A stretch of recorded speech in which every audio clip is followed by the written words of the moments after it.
And thanks, Minister. Good to see you back in good health. And thank you for bringing this regulation to the Seanad. And the Fianna Fáil group will be obviously supporting the regulation.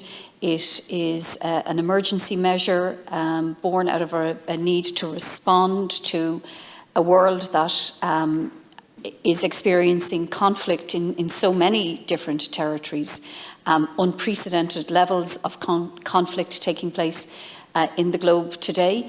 We're lucky to live on a largely peaceful island.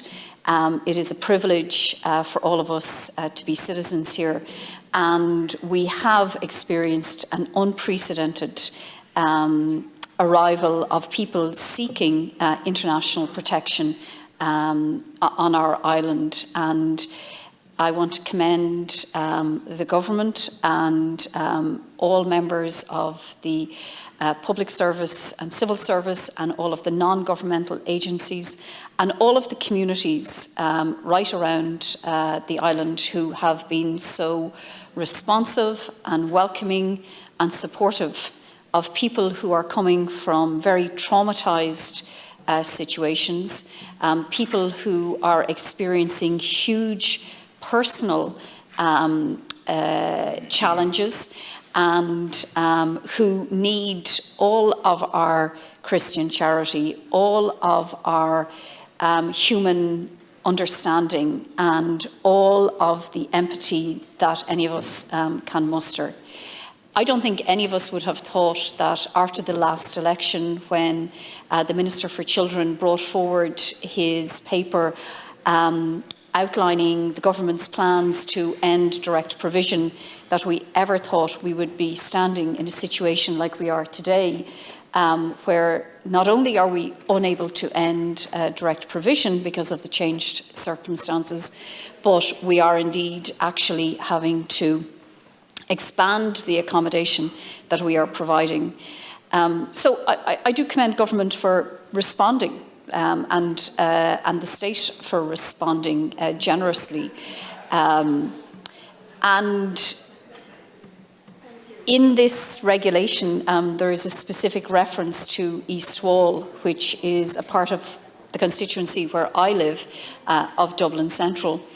And East Wall has been in the headlines and has dominated certain forms of media over the last number of days. It's not even a full week that the story has been running. And most of it has been terribly negative and toxic and entirely unrepresentative of my constituency, where I grew up, where I live, where we have the most diverse and inclusive constituency in the country. And it is a constituency that, and a community that is open and welcoming and supportive and generous and kind.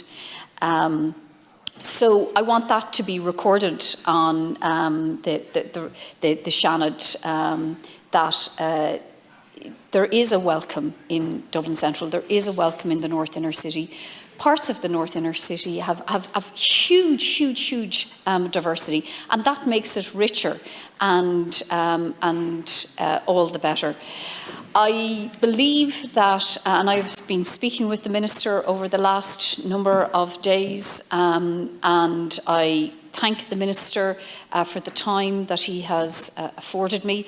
I want to encourage the Department, and I appreciate they have unprecedented challenges, but I want to encourage the Department and the Government to support the Department to really engage in open communications and to look to communicate in a way that gains buy-in, that gains support, that is honest with people, that is accepting of the challenges that are faced, but that engages the community to rise to those challenges, to conquer those challenges, as I know my community can and does all the time.